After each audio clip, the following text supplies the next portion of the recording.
Today's talk is going to be small cures for a big disease using nanotechnology to combat cancer.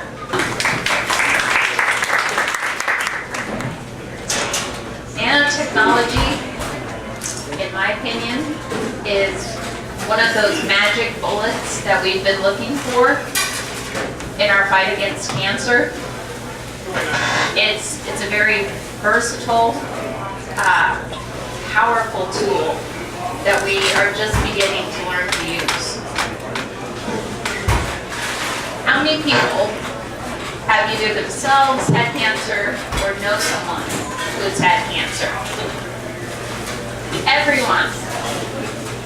Yep. Family, friends of family, co-workers, acquaintances. Everyone knows someone that has had cancer. It's actually the second leading cause of death in the United States, exceeded only by heart disease. That's surpassing car accidents and HIV and drug overdoses, everything else. Cancer's number 2. In 2011, about 570,000 Americans are expected to die from cancer. That's more than 1,500 people a day. To put that a little bit differently, well, cancer accounts for about 1 in 4 deaths in the United States. These are pretty powerful statistics. So what exactly is it? The big C. It's a sitcom now. It's a group of diseases that's characterized by uncontrolled growth and then uncontrolled spread of abnormal cells. Normal human cells, they have a shape and a size that they're supposed to be. They stay where they're supposed to be. They consume a certain amount of resources. They eat a certain amount of energy.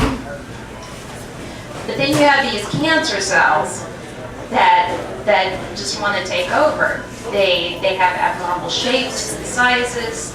They consume far more than their fair share of resources from the body, and they spread.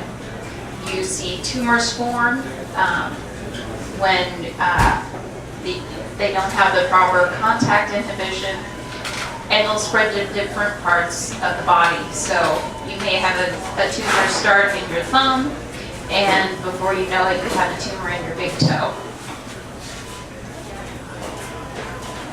Why is cancer so difficult to treat? The problem is the therapies we have such severe side effects. They kill a lot more than just the cancer cells. In the typical cancer therapy, you often take the patient to the brink of death in order to kill enough cancer cells.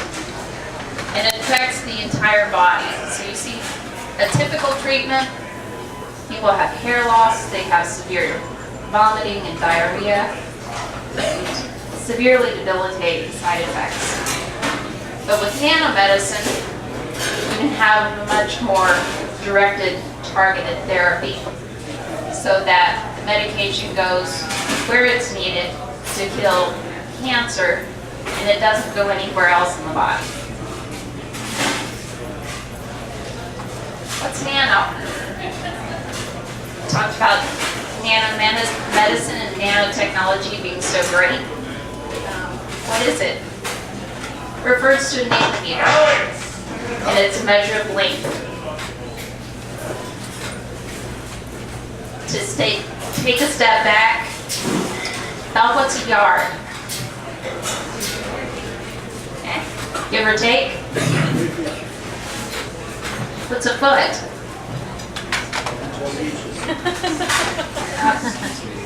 About that? How about an inch? Okay. About like that? How about a nanometer? Here. Too small to see. It's about 10 hydrogen atoms long. And there are 25 million nanometers in an inch. It's really, really tiny. And so nanomaterials are materials that are typically 1 to 100 nanometers long. And they come in a variety of sizes and shapes and compositions. You hear a lot of conflicting stories about nanomaterials. Are they a good thing or are they a bad thing? And the answer is yes. Sometimes there are good properties, sometimes there are bad properties. The materials are so diverse that you can't just look at the nano and draw a conclusion. And I think a lot of people do that. They see nano and stop. And you really have to read on. So what's the difference in all these nanomaterials? Give you an example. You walk into a candy store. You're going down the candy aisle in Walmart. And you pick up your Starlight Mint. And you're like, that's good. Kind of crunchy, pepperminty. And so you continue down the aisle and you pick up a Snickers. And you say, well, I like the crunchy pepperminty and this is candy too. So it's going to be crunchy and pepperminty as well, right? It's all candy, it's all the same. And you continue down the aisle and you find your Sour Patch Kids. And they're going to be crunchy and pepperminty too, right? Because it's all candy. It's all the same. And I think that's what people do with nanomaterials. They say, oh, it's nano, so it's all good, or it's all bad. And the answer is it's a lot more complex than that. Based on the size and the shape and the material that the product is made from, the properties can vary drastically. What I like about nanomaterials is that you can use them to carry cancer drugs. Use them like a suitcase. Pack them full of cancer therapeutics to be delivered to their target. So you've got the suitcase full of cancer drugs. How are you going to get it to where it needs to go?